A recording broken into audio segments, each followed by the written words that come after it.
Hello friends, welcome in Priyanka's teaching. Friends, आज मैं आपको class 5 Gems English reader silver jubilee edition का book work कराऊंगी, कॉम्प्रिहेंशन और क्वेश्चन आंसर भी कराऊंगी। ठीक है, तो चलिए स्टार्ट करते हैं। मैच द कॉलम से, column A and column B. The poet's bedroom was flooded. One is matched with B. The poet's shoes were completely wet. Means 2 is matched with D. The frogs in the poet's room had started laying eggs. Number 3 is matched with A. The waves in the room were rising in their height. 4 is matched with E. And the last, the poet was glad that he knew how to swim. Okay. Number 5 is matched with C. तो हम लोगों ने match the column complete किया। अब हम आगे बढ़ते हैं और आते हैं ट्रू फॉल्स पे। ओके, चलिए। It had been raining for a fortnight in the poet's bedroom. No, it's a false statement. ये गलत है। A pond had formed on the poet's bedroom floor. This statement is true. Salmon started splashing through the poet's room. It's also true. The weather in the poet's room had turned bright. जी नहीं, bright नहीं हुआ था, ठीक है। The poet's parents called a carpenter. It's wrong. They called a plumber. ठीक है ना? Okay. Now I am going to give you question answer.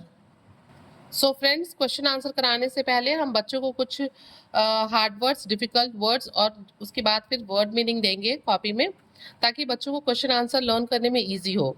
तो मैंने कुछ डिफिकल्ट वर्ड्स दे रखा है बच्चों को, जैसे sprung, mould, soggy, leak, grim, salmon, spawning, canoe, plumber and swim. Now I am going to tell you the word meanings. Word meaning पे आते हैं। मैंने फर्स्ट वर्ड दिया है सॉगी। सॉगी मीन्स होता है वेट एंड सॉफ्ट, नम। ठीक है ना, जब कोई चीज जो है नम हो जाती है तो उसे हम कहते हैं इट्स बिकेम सॉगी। आगे बात करते हैं, the next word is grim. Grim means gloomy, harsh. ठीक है ना। Another one is spawning. Spawning means होता है लेइंग एग्स, ब्रीडिंग मीन्स अंडे देना। ओके। लीक मीन्स सीप और ड्रिप, किसी चीज का टपकना।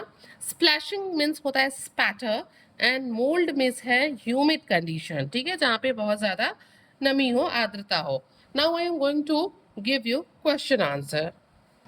देखिए, हमारा क्वेश्चन नंबर 1 है, why did it continue to pour down in the poet's room.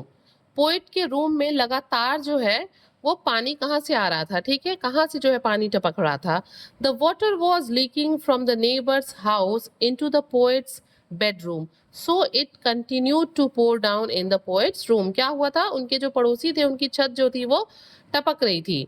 ठीक है, और इसी वजह से पोएट के बेडरूम में बार बार पानी भर रहा था।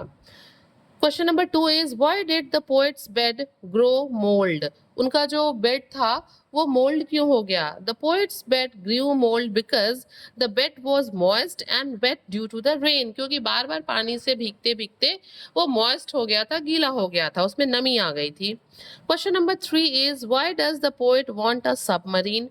वो जो है क्यों सबमरीन चाहता था। ठीक है, पोएट क्यों चाहता था कि उसके पास एक सबमरीन हो। The poet wants a submarine because he feels that if the water level rises in the room, अगर वो सोच रहा था कि अगर कमरे में वाटर का लेवल जो है वो हाई होगा, he might have to buy a submarine to live in. तो उसको उसमें रहने के लिए क्या करना होगा, सबमरीन खरीदना होगा।